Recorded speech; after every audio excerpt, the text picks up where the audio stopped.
Laura había conseguido el piso casi por milagro. Un ático en el centro de Madrid a un precio sospechosamente bajo.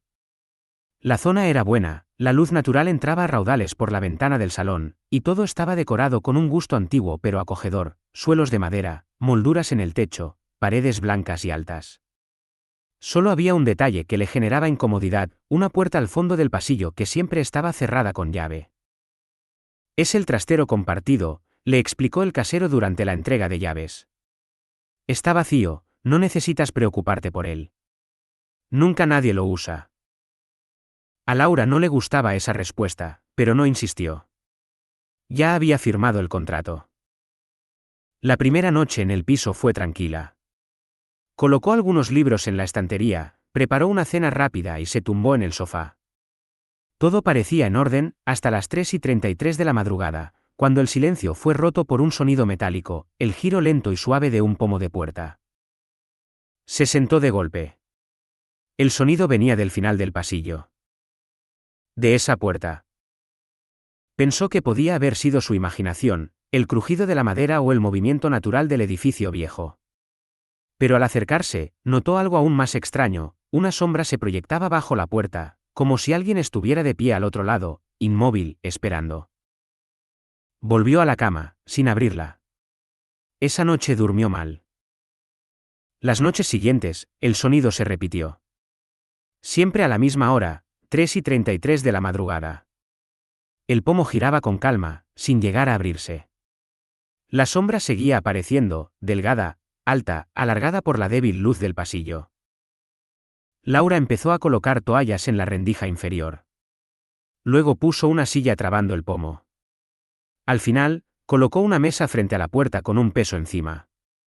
Nada de eso cambió el hecho de que, a la misma hora, el pomo giraba, y la sombra se proyectaba. Instaló una cámara con sensor de movimiento apuntando a la puerta. Al día siguiente revisó la grabación con ansiedad, a las 3:33, el sensor se activó, la puerta apareció encuadrada, y una sombra surgió del otro lado, clara como el día. Pero no había nadie visible en la cámara. Solo el suelo y la sombra. Como si la luz estuviera proyectando la presencia de algo que físicamente no existía. Laura acudió al casero.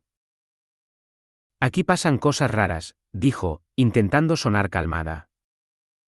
El hombre, un anciano de rostro gris y mirada baja, guardó silencio durante varios segundos. Yo, lo siento, murmuró finalmente. No quise decírtelo porque nadie alquilaría el piso si lo supiera. Pero hace años, el inquilino anterior, Sergio, desapareció sin dejar rastro. Estaba obsesionado con esa puerta. Decía que algo salía de ahí, que su sombra se movía sola. Al final, simplemente ya no estaba. Laura volvió al piso con el estómago revuelto. Esa noche decidió no dormir. Se sentó en el sofá con todas las luces encendidas, sosteniendo su móvil como única defensa. A las 3:33, el pomo comenzó a girar. Ella se quedó congelada. Esta vez no solo vio la sombra bajo la puerta, escuchó pasos, como si alguien se moviera al otro lado del tabique. La lámpara del pasillo titiló. Las paredes crujieron. Y de repente, la sombra desapareció. Laura se acercó con lentitud. Quitó la mesa, retiró la silla, desbloqueó el cerrojo, y giró la manilla. Al abrir, encontró un trastero pequeño, húmedo y cubierto de polvo. Cajas viejas, una silla rota, un espejo cuarteado. Nada más. Excepto por una cosa. En la pared del fondo, había una sombra humana impresa, como una silueta chamuscada, con los brazos extendidos y la cabeza gacha. No había fuente de luz que pudiera proyectarla. Estaba allí, fija, como si alguien se hubiese evaporado en ese punto. Laura cerró la puerta con fuerza. Clavó maderas. Selló con cinta. Pero todo fue inútil. Esa noche, mientras se duchaba, sintió una presencia tras la cortina. Al correrla, no había nadie. Pero en el espejo empañado se leía un mensaje: vuelve a dejarme entrar. Su sombra comenzó a comportarse de forma extraña. Se quedaba fija cuando ella se movía. A veces era más alta de lo normal. ¿O tenía forma distinta a la suya? Una noche la vio reflejada en el horno, de espaldas, aunque ella estaba de frente. Buscó al casero. El hombre había desaparecido. La puerta de su casa estaba abierta, pero todo en su interior estaba en silencio. En una de las paredes del dormitorio, Laura encontró otra sombra, esta más pequeña, como si alguien hubiera intentado huir, pero no lo hubiera logrado. Volvió al piso por última vez.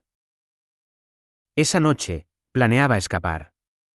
Tenía sus maletas listas, el taxi pedido para las 4 de la madrugada. Pero a las 3:33, el pomo volvió a girar. Y esta vez, la puerta se abrió sola. Laura despertó al amanecer en el suelo del pasillo, sin recordar nada. La puerta del trastero estaba entreabierta, y dentro ya no había sombra en la pared. Tampoco espejo. Solo un vacío seco y silencioso. Decidió irse de inmediato. Se vistió a toda prisa y corrió hacia la puerta principal. Pero al llegar al umbral, notó algo escalofriante, no proyectaba sombra alguna. La luz del pasillo, fuerte y clara, no dibujaba su silueta en el suelo. Giró lentamente sobre sí misma, intentando comprobar si era efecto de la iluminación. Nada. Entonces sintió un peso a su espalda.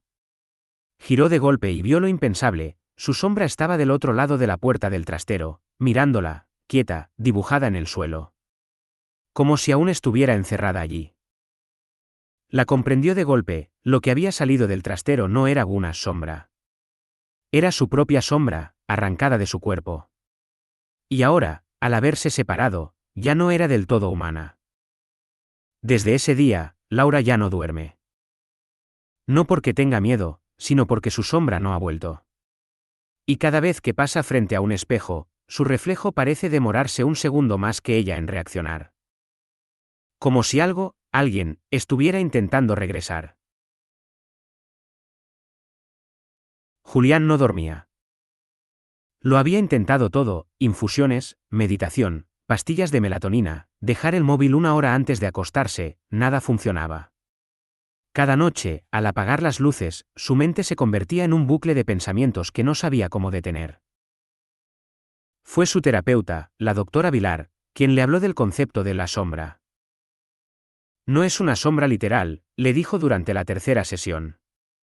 Es lo que niegas de ti mismo, tus miedos, tu rabia, tu parte reprimida. A veces, si no la integras, encuentra la forma de manifestarse, incluso fuera de ti. Julián rió, incómodo. ¿Quiere decir que tengo un monstruo dentro? No exactamente, respondió ella. Pero quizá haya una parte de ti que has estado ignorando demasiado tiempo. Y esa parte, ya no quiere estar callada. A Julián le gustaban las respuestas racionales. Había estudiado informática, creía en el método científico, la lógica. Pero algo dentro de él comenzaba a fracturarse. Y entonces empezaron los vacíos de memoria. El primero fue pequeño. Un vaso roto en la cocina que no recordaba haber usado. Luego, su cepillo de dientes apareció en el congelador. Más tarde, un día despertó con los zapatos puestos y lodo seco en la suela. La doctora Vilar le preguntó si había tenido episodios de sonambulismo. Julián dijo que no. Pero algo dentro de él no estaba seguro. Una noche, decidió revisar las grabaciones de seguridad de su edificio. Vivía en un bajo con acceso a las cámaras comunitarias. En el vídeo, a las 2:17 de la madrugada, se vio saliendo del piso, con la mirada fija al frente, sin abrigo ni teléfono, como hipnotizado. Volvió 2 horas después con las manos llenas de tierra. No recordaba nada de eso. Colocó cámaras en su casa. Quería saber qué pasaba durante esas horas negras que su mente borraba. La noche siguiente, revisó los vídeos por la mañana, temblando. Lo que vio lo dejó sin aliento. A las 3:04 de la madrugada, su cuerpo yacía en la cama, quieto. Pero su sombra se levantó. No fue una ilusión ni un efecto de luz.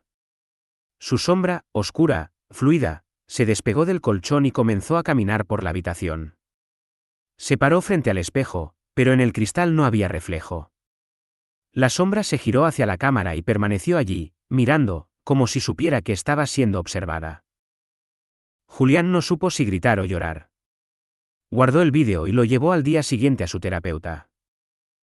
Esto no puede ser real, dijo ella, confundida. Tal vez, es un montaje, una proyección, un error de la cámara. Julián la interrumpió. Lo viví. No dormía. Lo vi moverse. Era mi sombra, doctora. ¿Se movía sola? Ella le pidió una pausa en la terapia. Le dijo que su mente estaba creando símbolos para un trauma reprimido, que necesitaba descansar, desconectar, dejar de grabarse. Julián se fue sin despedirse.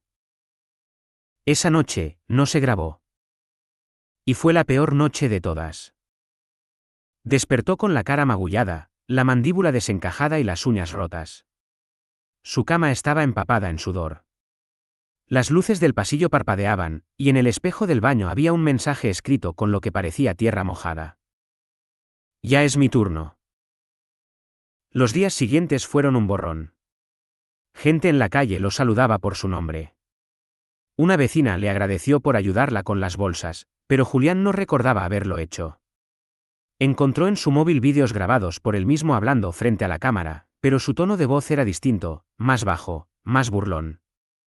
En uno de ellos, se miraba fijamente al objetivo y decía: «¿No puedes vivir para siempre encerrado ahí dentro, Julián? Algún día tendrás que cederme el cuerpo». Fue entonces cuando comprendió lo que estaba ocurriendo, algo en él había despertado. Su sombra no era una simple proyección. Era una conciencia alterna, una versión de sí mismo que había estado suprimida, encerrada, marginada durante años. Y ahora quería salir. El último día que alguien vio a Julián fue un martes. Esa noche, los vecinos escucharon gritos, golpes, vidrios rotos. Nadie llamó a la policía. Vivían en una zona donde cada quien aprendía a no meterse en la vida de los demás. Cuando las autoridades entraron al piso, lo encontraron destruido. Las cámaras estaban destrozadas. En el salón, había un enorme espejo roto, y al pie de él, marcas en el suelo como si alguien hubiese sido arrastrado. Pero no había sangre. Ni rastro de Julián. Solo una última grabación en una cinta analógica que encontraron metida en un viejo reproductor VHS, como si alguien quisiera asegurarse de que se viera. En la grabación, Julián aparecía sentado frente al espejo, con la cámara fija. Se lo veía demacrado, sin dormir, con ojeras profundas y los ojos completamente abiertos, como si no hubiera parpadeado en horas. «No sé cuánto tiempo me queda», decía. «Pero quiero que quede registro de esto. Lo que sea que me está suplantando, ya no está solo en la sombra. Lo veo en mis gestos, en cómo camino, en cómo pienso. Siento que hay una segunda voz en mi cabeza. No me habla. Me susurra. Me empuja. Me dobla por dentro». Hace una pausa. Mira a un costado. «No soy esquizofrénico. No estoy loco. Lo que vive en mi sombra soy yo, pero una parte de mí que negué por años. Todo lo que reprimí, todo lo que no quise ser, todo lo que odié, ha encontrado cuerpo en la oscuridad. ¿Y ahora?». La cámara parpadea. Hay un corte. Ahora, la figura en la pantalla no es exactamente Julián. Se ve igual, pero su mirada es vacía, el cuerpo más erguido, la voz más grave. Julián está descansando. Se lo ha ganado. Ha sido un buen huésped. Pero es mi turno. La figura sonríe. La sombra tras él se agita, como si tuviera vida propia. Luego camina hacia la cámara. Antes de que la imagen se corte, dice: «¿Cuántas veces te has mirado al espejo y has sentido que algo no encaja?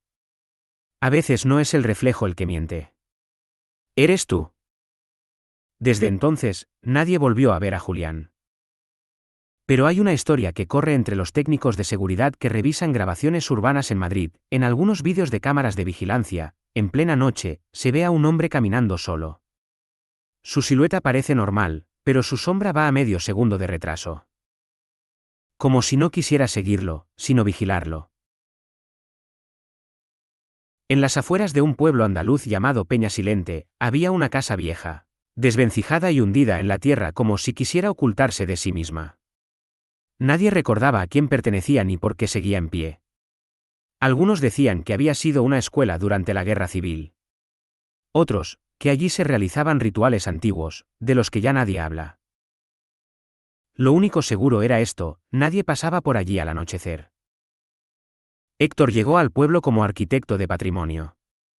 La Diputación Provincial le había encargado catalogar las estructuras antiguas de la zona para ver cuáles podían restaurarse. Tenía un dron, una libreta, una cámara y muy poco tiempo. Peñasilente parecía ideal, pequeño, olvidado, fácil de cubrir. No te acerques a la casa del Linde, le advirtió un anciano del pueblo. No está sola, aunque lo parezca. Héctor sonrió con cortesía. No creía en cuentos de viejos. El primer día lo dedicó a tomar fotografías del casco antiguo. El segundo, a recorrer los campos y veredas. El tercero, llegó a la casa. Era más extraña de lo que esperaba. Su fachada estaba cubierta de hiedra muerta, el tejado hundido, las ventanas clausuradas desde dentro.